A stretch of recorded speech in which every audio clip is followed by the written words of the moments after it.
Hello, YouTubers, friends, compatriots, bootlickers, shills, desolations, peasants, vassals, minions, meat sacks. I'm Useful Idiot. Welcome to Trump World.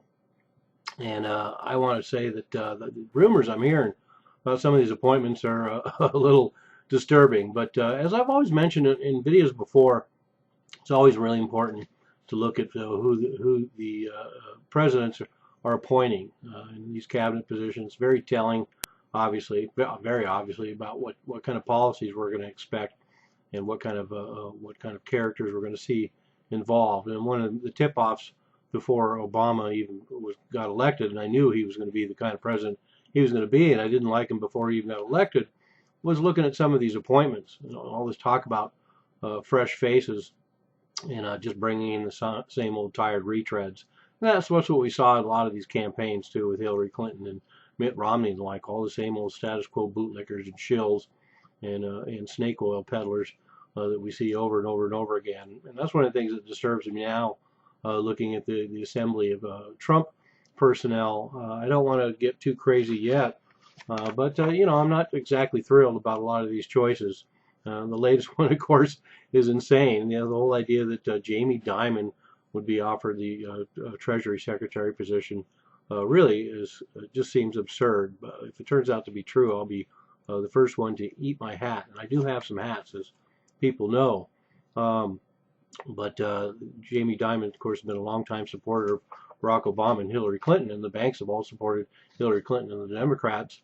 And at this juncture, at least, certainly Goldman Sachs, Goldman Sachs' Lloyd Blankfein, and J.P. Morgan Chase's Jamie Dimon seem like unlikely characters, and he's already expressed the fact that he hasn't really heard or responded to any of these ideas yet. But we're hearing people like Rudy Giuliani being thrown around for Attorney General, and Newt Gingrich as Secretary of State, and Reince Priebus, the RNC chairman, as Chief of Staff, and a lot of these characters I got some problems with, and Lieutenant General Michael Flynn, Jeff Sessions, Ben Carson, all these names being thrown around. I'm also a little uneasy about Mike Pence. I know he's theoretically a good man, but some of his policies and his pro-military industrial complex, his pro-war policies, and his pro-Zionist policies kind of bother me to a certain extent.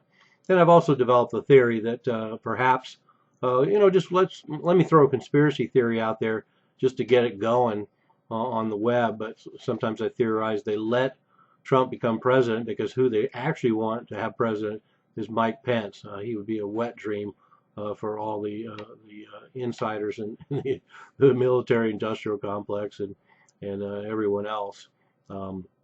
So anyway, there's that. But anyway, you know, the kind of people I would like to see, unfortunately, are not going to happen. I got a hint that maybe Bernie Sanders would get some real good people in when he got involved with William Black. But you know, the kind of people I'd like to see involved in a cabinet are Judge Napolitano and Ron Paul and David Stockman and William Black and Jim Grant. These are the kind of people I really like to see. But we'll have to keep an eye out for these appointments because it's going to be very telling whether Trump is actually going to make some changes or is going to bring out a lot of the old tired war horses. And I understand they have to rely on a lot of the old tired war horses to a certain extent because that's the machinery in Washington, D.C., and they respond to their own. And also the fact that Trump is in government for the first time, he will need somebody to kind of show him the ropes. And unfortunately, that leaves him at the mercy of a lot of these people, the status quo people. But I think Trump is independent enough that he will use the advice and end up with his own decisions. Who knows?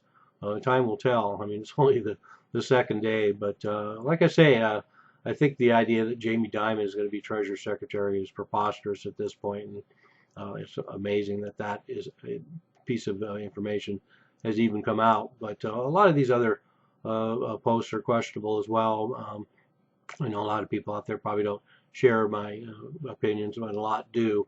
But there you have it. I want to shoot down the Jamie Dimon thing right away, and then just have everybody keep their eyes posted on who these appointments are going to be, because we should know in a fairly short order just what kind of direction we're going to go in, and whether Trump is going to be the real deal or not. I'm a useful idiot. Don't you be one too.